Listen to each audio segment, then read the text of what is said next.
J'ai envie de vous donner quelques petits trucs pour mieux voir et en fait entendre le son, enfin vous allez comprendre. Bonjour, bienvenue à l'Académie du Gros Son. Oui, moi c'est Gérald et ça c'est le groupe Firewolves. 2 minutes, j'arrive tout de suite. C'est bien les mecs, on a bien bossé aujourd'hui, on se voit demain 10h, si vous pouviez y aller, parce que c'est gentil, merci. Voilà. Et bonne soirée. Ciao, merci. Hein. Ça, c'était le groupe Firewolves. Alors, je les ai intégrés dans la vidéo, c'est une petite dédicace, parce qu'ils sont venus pendant 2 semaines au studio. Ils sont venus poser leurs instruments pour enregistrer leur prochain album. Alors, ce qui est assez marrant, c'est qu'en fait, ils ont découvert le studio au travers de l'Académie du Gros Son. Et oui, ce sont donc des académiciens, une académicienne, qui ont découvert comme ça, un petit peu comme vous. Ils regardaient derrière, ils se sont dit, pourquoi est-ce qu'on n'irait pas faire notre prochain album là-bas? Donc, je trouvais ça cool de les intégrer dans la vidéo. Si jamais il y a le lien de leur chaîne YouTube dans la description. Si vous voulez supporter un groupe de copains français venant de Thionville, c'est là que ça se passe. Et en plus, ils ont un petit vlog sur comment se passe l'enregistrement au studio. Si vous voulez voir un petit peu les coulisses de l'enregistrement et du studio, tout ça se passe là-bas. Alors aujourd'hui, de quoi je vais parler? Je vais vous donner des choses que je fais en mix, qui m'aident beaucoup, mais qui ne sont pas des techniques de mix. Qui sont plutôt des images mentales en fait. Différentes images mentales que je me crée et qui en fait pour moi, sont vraiment primordiales et m'aident énormément en réalité à mixer. Ça peut paraître un petit peu simpliste comme ça, mais en fait, maintenant, je pense que je ne pourrais plus vivre sans ces images mentales. Il y a différentes images mentales que je me crée en général en fonction des situations, mais il y en a 4 vraiment systématiques qui me servent tout le temps et c'est celle-là que je vais partager avec vous. Avant de commencer ça, si vous savez liker la vidéo, c'est cool, ça nous aide. Si vous n'êtes pas encore abonné à la chaîne, faites-le, ça aussi, ça nous aide, c'est super cool.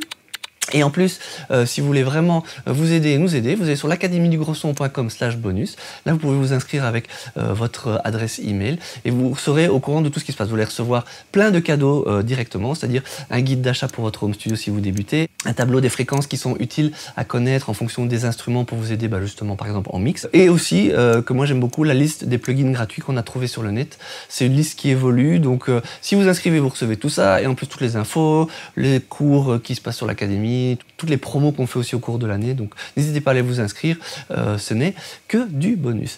Alors de quoi je vais parler aujourd'hui? Je vais partager avec vous ces images mentales qui sont vraiment très importantes pour moi. Les 4 plus importantes que je pense que je peux vous donner. Donc, je vais mettre un petit peu de contexte. C'est des choses qui m'aident vraiment à mixer au moment de faire une balance ou au moment de faire une automation, c'est-à-dire de faire un suivi des éléments au cours d'un morceau. Si vous ne savez pas ce que c'est une automation, vous ne voyez pas très bien de quoi je parle, j'ai fait une vidéo dont le lien est dans la description. Donc pour vous mettre en contexte, ces images mentales, c'est vraiment ce qui se passe dans ma tête quand techniquement je fais des choses et qui m'aident à savoir où positionner en termes de balance et donc de suivi de volume la plupart du temps des éléments ou positionner un élément par rapport à l'autre. Le plus important pour moi, celui qui revient tout le temps, et je pense que j'en avais parlé dans notre méthode de mixage pour débutants, c'est le positionnement de la caisse claire comme élément phare, comme repère de base dans mon mix. La plupart des morceaux sur lesquels on travaille, il y a de la caisse claire. C'est pas systématique, mais la plupart du temps, il y en a.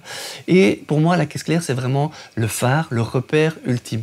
J'ai pris avec le temps vraiment un repère de tous les éléments, comment ils se positionnent par rapport à la caisse claire. C'est quelque chose qui revient dans un rythme régulier dans le morceau, qui a un impact sonore un peu constant et qui se positionne un petit peu dans les médiums d'une certaine façon. C'est quelque chose qui est présent, qui doit toujours être relativement présent et qui doit jamais être recouvert. Donc quelque part, on sait toujours un peu comment positionner les uns par rapport aux autres. Pour moi, c'est vraiment le phare. Alors pour vous donner les exemples que moi j'ai, en fait, je vais vous donner un peu ma vision de la chose, mais en fait, ce que je vous conseille avec le temps, c'est vous de vous faire votre propre repère, parce que c'est un peu aussi question de goût, comment balancer une voix, une grosse caisse, une basse, un instrument dans un mixage, c'est une question de goût. Donc prenez vos repères à vous. Moi, j'ai pris ces repères par rapport à la caisse claire parce que c'est quelque chose, pour moi, la caisse claire qui reste, je pense, centrale un peu dans toutes les musiques. J'ai écouté beaucoup d'autres morceaux et j'ai entendu dans ces morceaux quels étaient les rapports des instruments, de la voix. Pour moi, c'est surtout voix, kick, instrument par rapport à la caisse claire. Donc tous les morceaux que j'aime bien, les choses en général, je trouve bien balancées, en tout cas bien produits.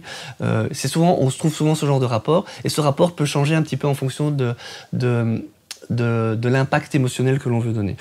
Je vous donne un exemple concret. Pour moi, par exemple, la caisse claire, c'est toujours un espèce d'élément, un espèce de deuxième lead, un peu derrière la voix. C'est-à-dire que pour moi, la voix doit être devant, mais parfois, ça ne me dérange pas que la caisse claire soit juste derrière, ou parfois que la caisse claire soit quasi au niveau de la voix. Ça, c'est mes goûts à moi, c'est mon repère, c'est mon point de départ. C'est-à-dire que la caisse claire, c'est toujours un peu comme une espèce de deuxième chanteur pour moi qui est derrière le chanteur. Si je l'entends trop loin ou trop devant par rapport à mon chanteur ou ma chanteuse, à la voix lead, c'est que j'ai pas bien positionné la voix lead. Donc une fois que la caisse claire est positionnée, je peux positionner la voix lead par rapport à ça. En général, j'aime bien que ce soit vraiment une espèce de deuxième lead derrière.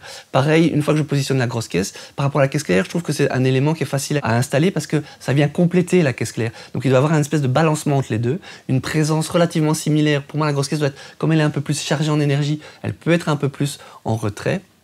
Et du coup, ça permet d'avoir un autre positionnement de la grosse caisse par rapport à la caisse claire, de la voix. Pour moi, ça, c'est les trois éléments importants. Quand ces trois-là sont positionnés par rapport à mon rapport de caisse claire, c'est facile pour moi maintenant d'intégrer tout ce qui vient un petit peu autour, tous les éléments harmoniques, des guitares, des claviers, enfin tout ce qui peut être harmonique, des leads qui viennent un petit peu comme des voix. Ça va se venir un peu comme la voix, donc un peu devant la caisse claire, ou quelque part similaire. Et tous les autres éléments vont venir un petit peu autour de ma caisse claire et venir faire un peu le lien, mettre la sauce un petit peu entre la caisse claire, le lead, la grosse caisse dont j'ai parlé. Donc ça, c'est la première image mentale. Je me suis rendu compte qu'en prenant ce rapport, j'allais beaucoup plus vite dans l'efficacité de mes mix parce que j'avais toujours ce rapport. À un moment, si j'ai un doute, elle est où ma caisse claire? Clac, je sais directement repositionner un élément si j'étais en train de me perdre. Si à un moment je suis en train de mixer, je suis parti sur d'autres éléments, ça fait longtemps que j'ai mis la batterie de côté. Tiens, est-ce que j'entends encore la caisse claire? Ah tiens, elle a un peu disparu. C'est que j'ai monté trop les autres éléments. Il faut que je descende un petit peu ça. Ou éventuellement remonter un peu mon ensemble batterie. Donc ça me permet toujours de faire une balance rapide. Et à un moment, quand j'ai un doute, de toujours avoir une référence en laquelle j'ai confiance. Même en session d'enregistrement, toute la journée, vous avez enregistré des voix. Donc les voix étaient peut-être un peu fortes, vous les avez mis en évidence au fur et à mesure la journée vous avez poussé, vous êtes habitué que les voix aillent super fortes, mais vous en rendez plus compte fin de journée.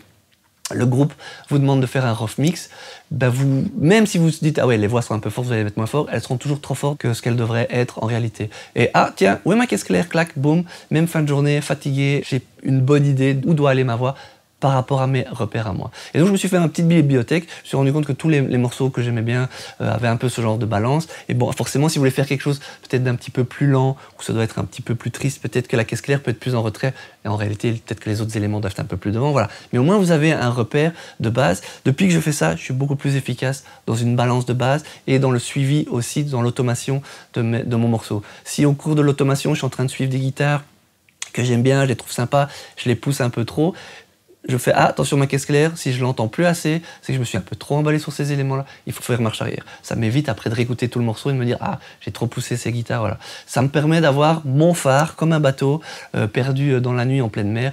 Le phare, c'est la caisse claire. Pour moi, ça marche super bien. Ma deuxième image mentale qui moi aussi m'aide énormément, c'est une image mentale qui me permet de positionner la voix. C'est-à-dire que je visualise la voix comme un petit bouchon et la musique comme un cours d'eau ou un élément d'eau qui serait en mouvement. Donc en fait, une fois qu'on a trouvé un rapport entre la voix et la musique, c'est quelque chose de toujours très délicat et très important.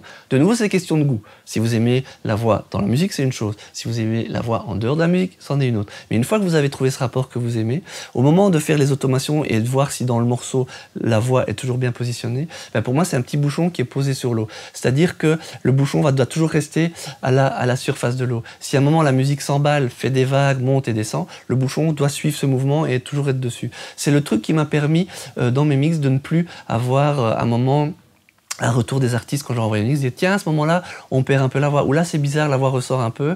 C'est vrai qu'à la réécoute, à force d'être dedans on n'a pas toujours ce recul, mais d'avoir cette image mentale et d'écouter le morceau en entier comme ça en suivant la voix de cette façon-là, du coup j'ai positionné mes voix nickel dans le morceau. Et après si l'artiste ou les artistes me disent la voix doit aller moins fort, c'est un peu partout. Là c'est plus une question de nouveau de goût, de rapport entre la voix et la musique, mais c'est plus par endroit et donc ça me fait gagner un temps fou et ça me permet de délivrer directement des mix qui sont de qualité plus suivie et plus professionnelle. Ça, c'était la deuxième image mentale.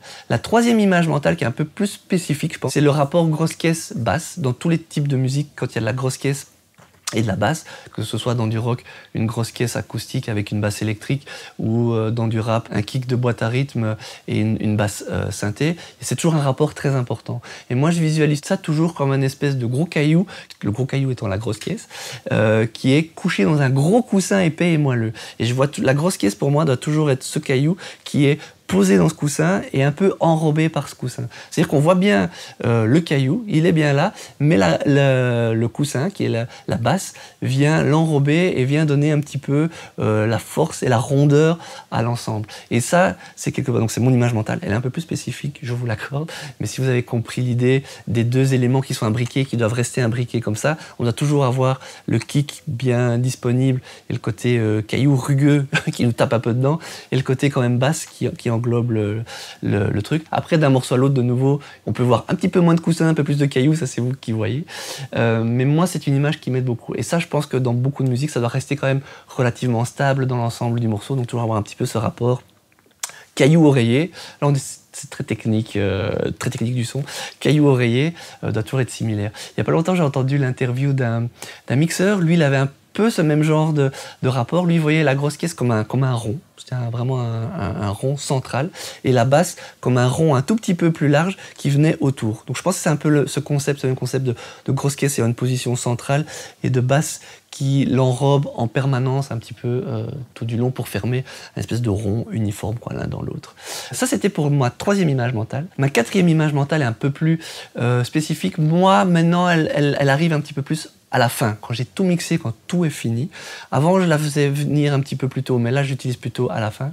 C'est-à-dire qu'au moment où je pense que j'ai fini mon mix, je mets au début du mix, je fais play. À ce moment-là, je ferme les yeux pour vraiment avoir une image mentale et plus que ça. Je veux plus être influencé par ce qui se passe à l'écran et voir les pistes ou voir des plugins qui bougent, ou des mouvements. Je veux plus avoir cette influence-là. Je veux plus que écouter la musique. Donc, je ferme les yeux et je visualise le groupe ou le projet dans un ensemble, quelque part. La plupart du temps, quand c'est un groupe, souvent je les imagine un petit peu sur scène, une scène qui colle à l'ambiance que j'ai voulu donner au morceau. Si c'est un gros morceau plein d'énergie, on peut imaginer un gros festival. Si c'est un truc un peu jazzy, un peu cosy, on peut imaginer ça dans un bar quelque part.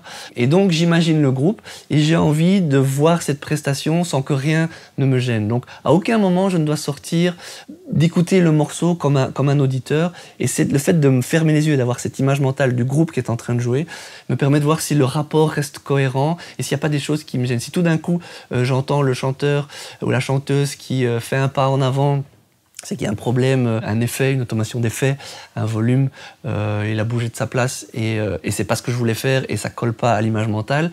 J'ouvre pas les yeux, je continue à écouter, je me fais une note mentale, il faudra que je change ça. Si tout d'un coup il y a un musicien qui se casse la gueule dans le fond de la scène, ok, je me souviens là, il y a un truc qui va pas, donc je perds le truc. Ça, j'imagine, quand c'est un groupe, j'imagine sur scène, mais si c'est un projet, si ça peut être un piano-voix, je peux imaginer le clip qui va avec, les imaginer en train de faire le piano-voix dans un chant. C'est des délires, mais bon, nous sommes des artistes, nous sommes créatifs, n'est-ce pas ? Donc voilà, un petit peu, le fait de me faire une image mentale et de sortir du contexte technique et de remettre ça dans un contexte plus musical, d'une certaine façon, et un peu live, comme ça, d'imaginer les gens le jouer, voilà, ça me permet de voir si mon mix tient la route et si rien ne me gêne du début à la fin. Ces 4 images mentales, c'est cadeau.